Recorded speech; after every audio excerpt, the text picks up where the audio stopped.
గోవింద గోవింద గోవింద గోవింద.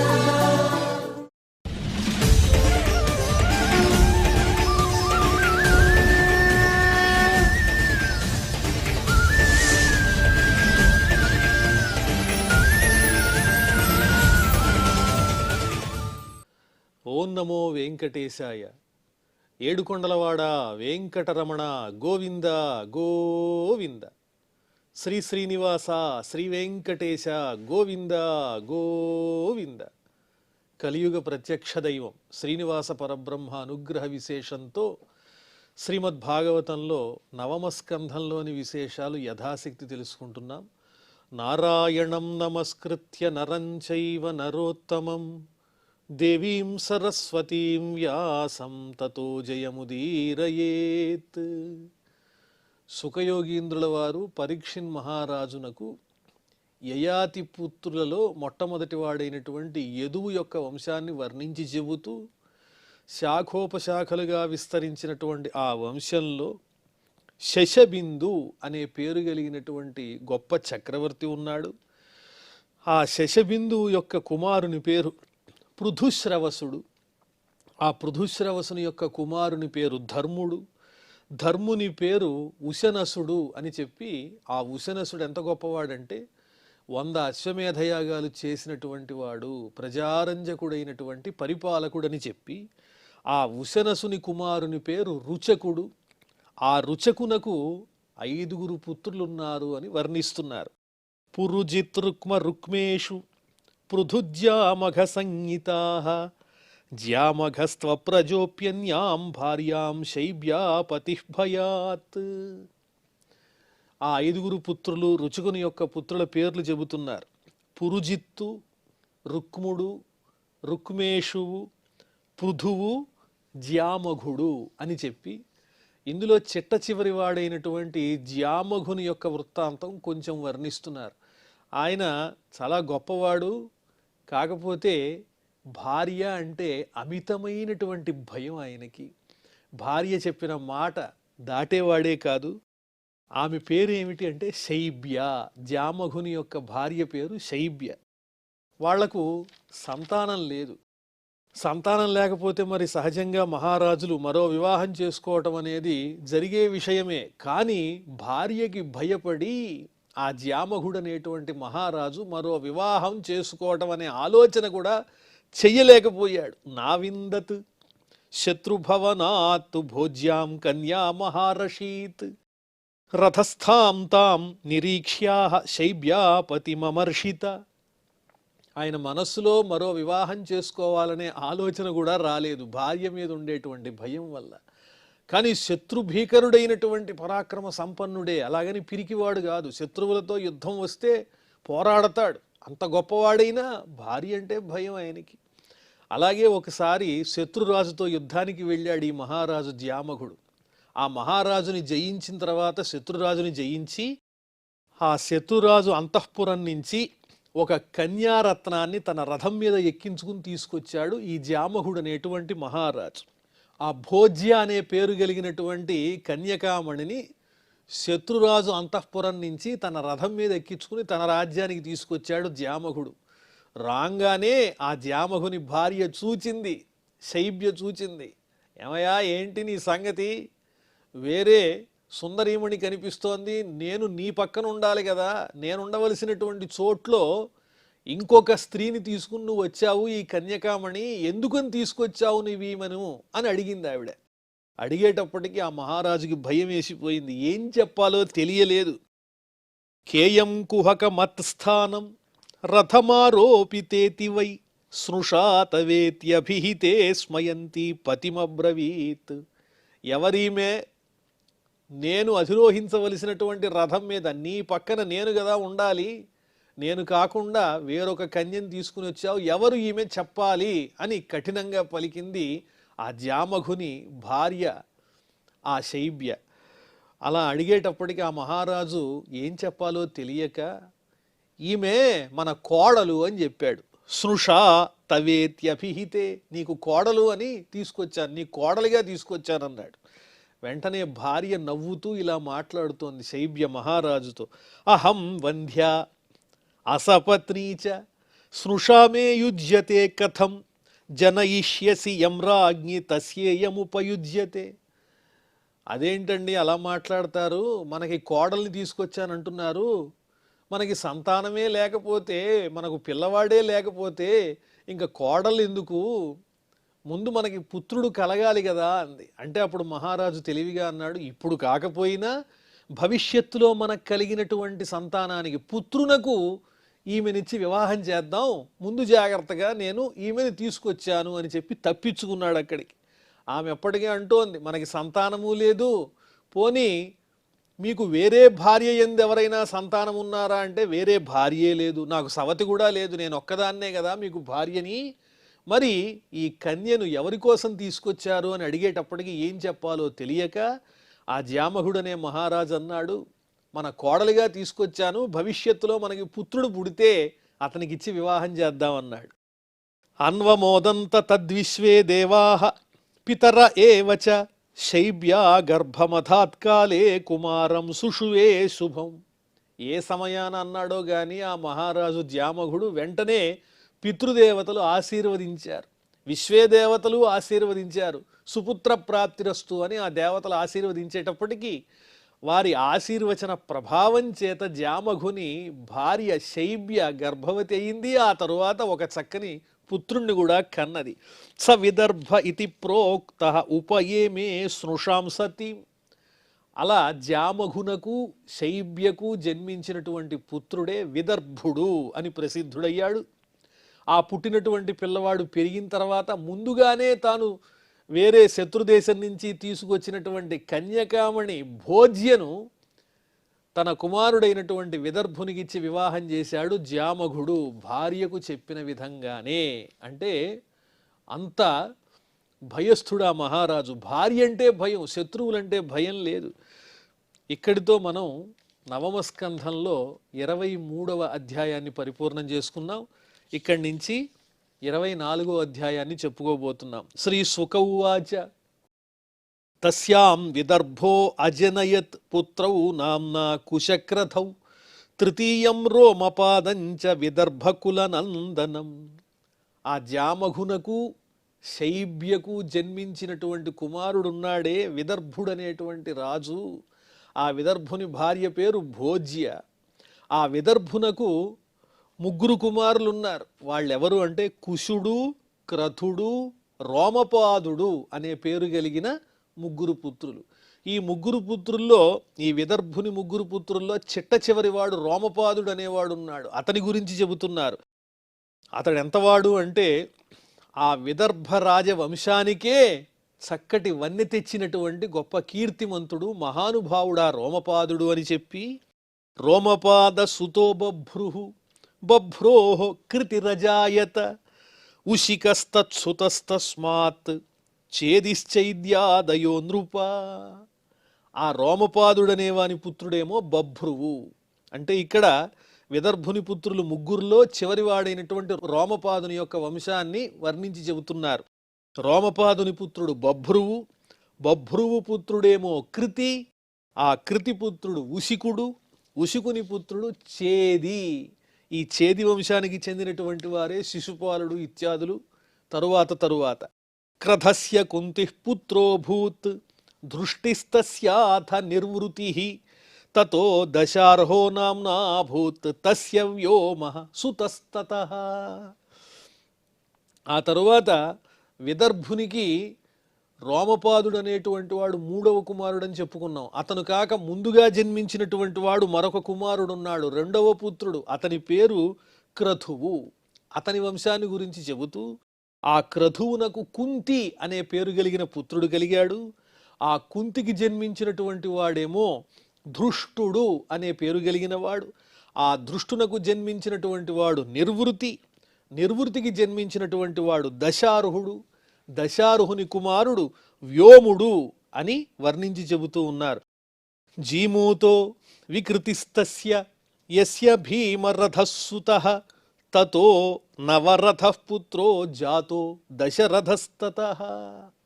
ఆ వ్యోముని కుమారుని పేరు జీమూతుడు, జీమూతుని పుత్రుని పేరు వికృతి, వికృతి పుత్రుని పేరు భీమరథుడు, ఆ భీమరథుని పుత్రుని పేరు నవరథుడు, నవరథుని పుత్రుని పేరు దశరథుడు అని చెప్పి కరంభి శకునే పుత్రో దేవరాతస్తదాత్మజ దేవక్షత్రస్తతస్తస్య మధుః కురువశాదను.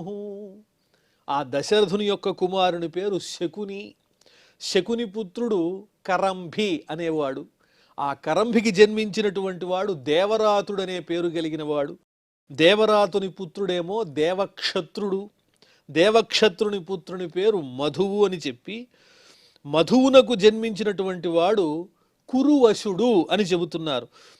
పురుహోత్రస్త్వనో పుత్ర తస్యాయు సాత్వతస్తతః భజమానో భజిర్దివ్యో వృష్ణిర్దేవావృధోంధకః.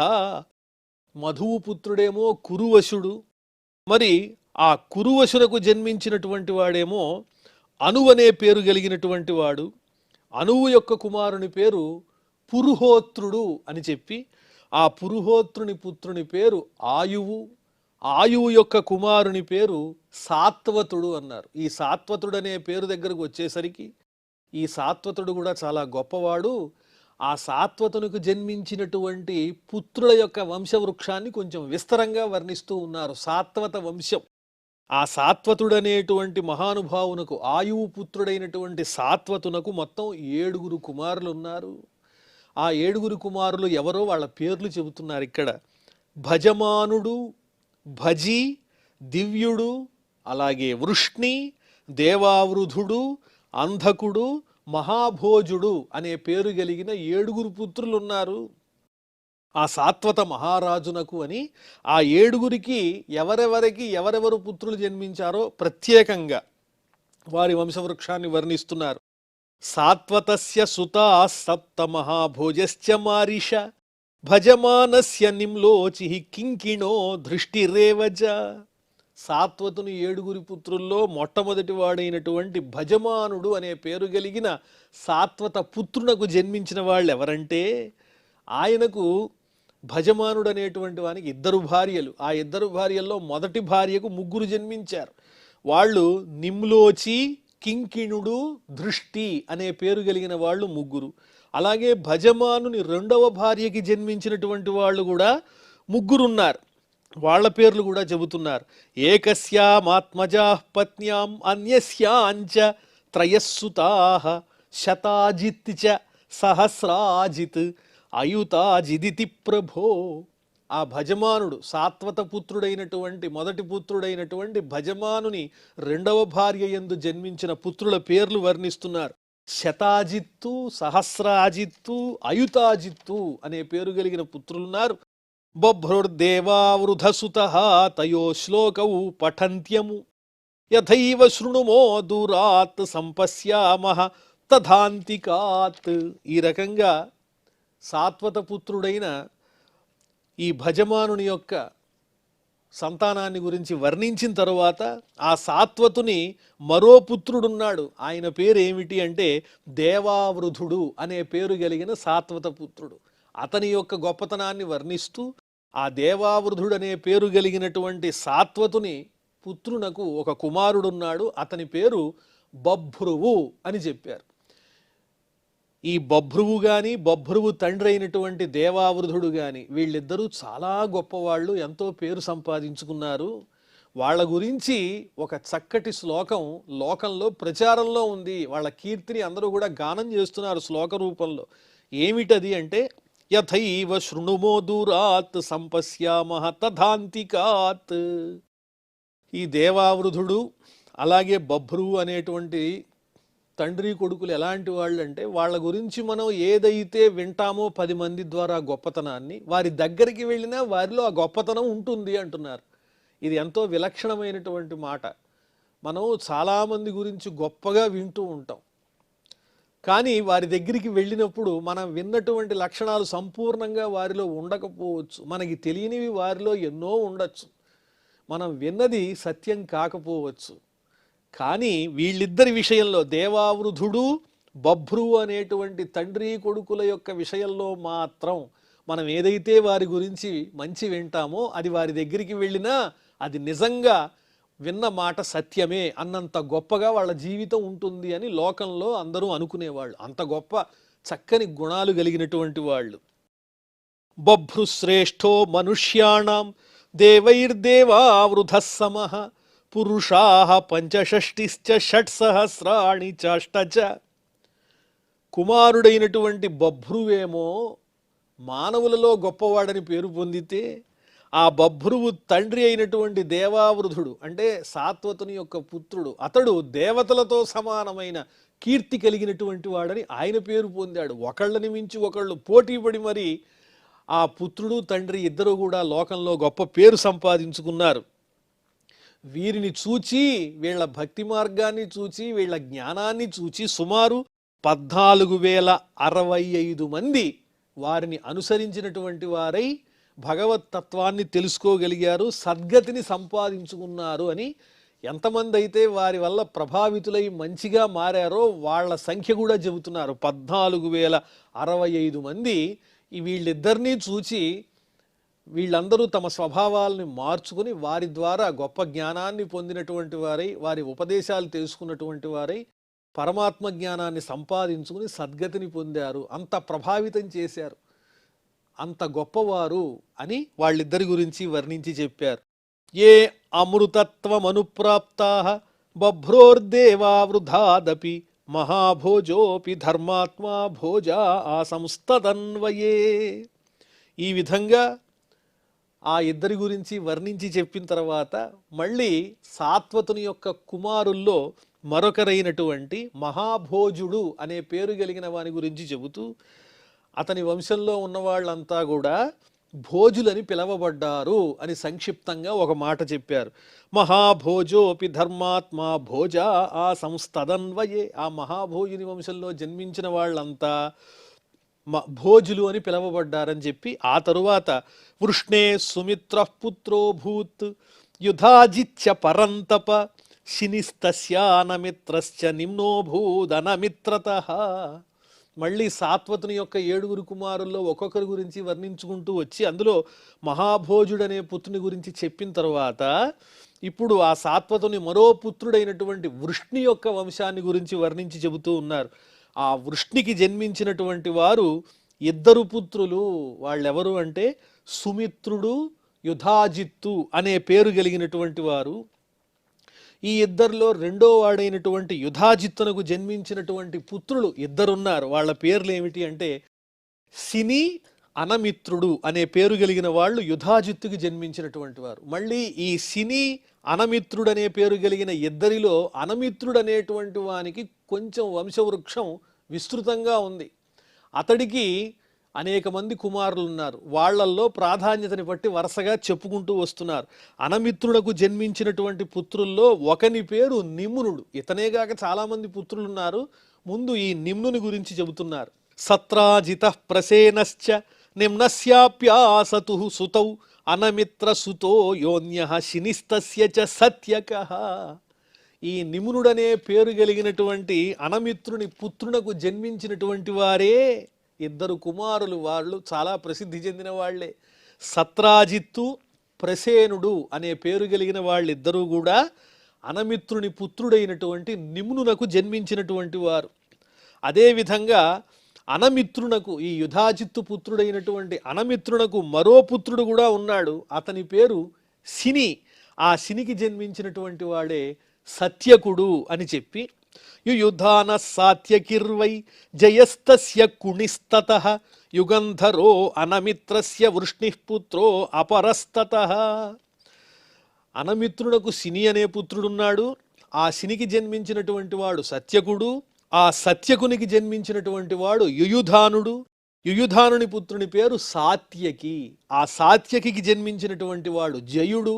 ఆ జయుని పుత్రుని పేరు కుణి.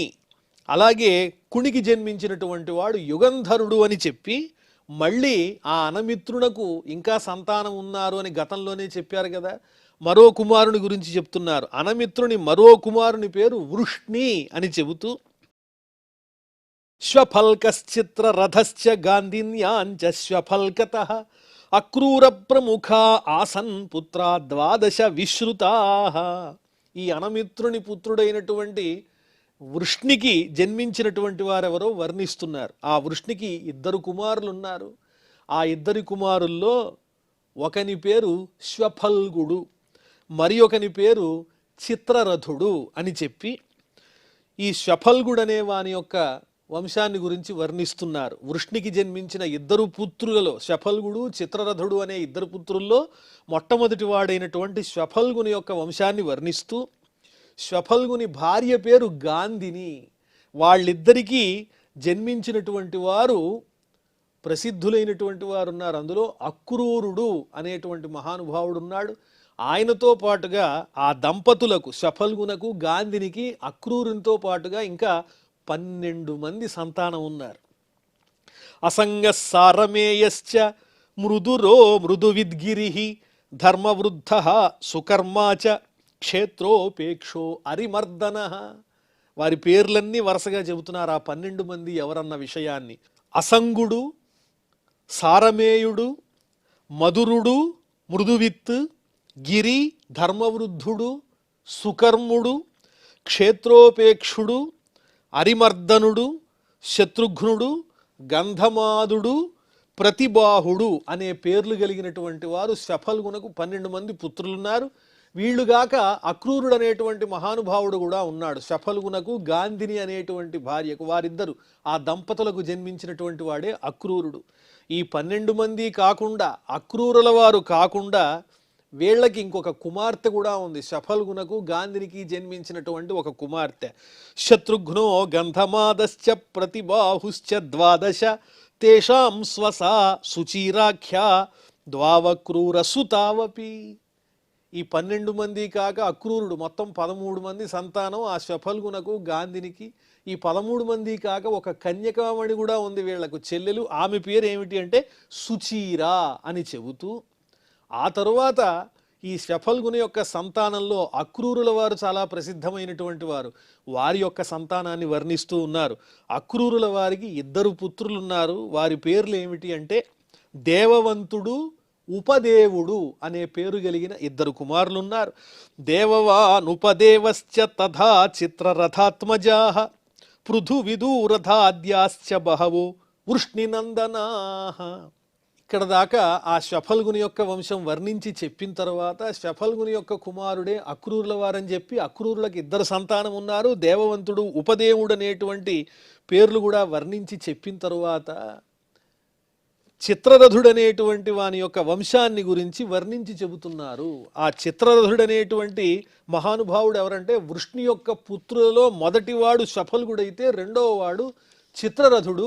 ఆ చిత్రరథుని యొక్క సంతానాన్ని వర్ణించి చెబుతూ ఉన్నారు. పృథు విదూరథాద్యాశ్చ బహవో వృష్ణినందనాః. చిత్రరథునకు జన్మించిన సంతానం పృథువు, విదూరథుడు మొదలుగా కలిగిన పుత్రులు. అంటే చాలామంది ఉన్నారు ఆ చిత్రరథునకు, వృష్ణి యొక్క వంశం వారికి.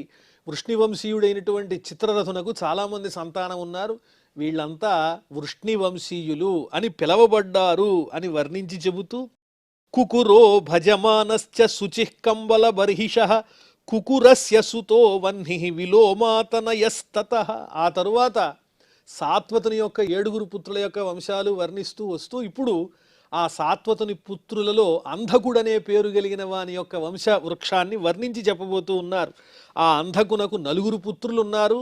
వాళ్ళు కుకురుడు, భజమానుడు, శుచి, కంబలబర్హిషు అనే పేరు కలిగినటువంటి వారు అని ఇంకా వంశవృక్షాన్ని వర్ణిస్తూ ఉన్నారు.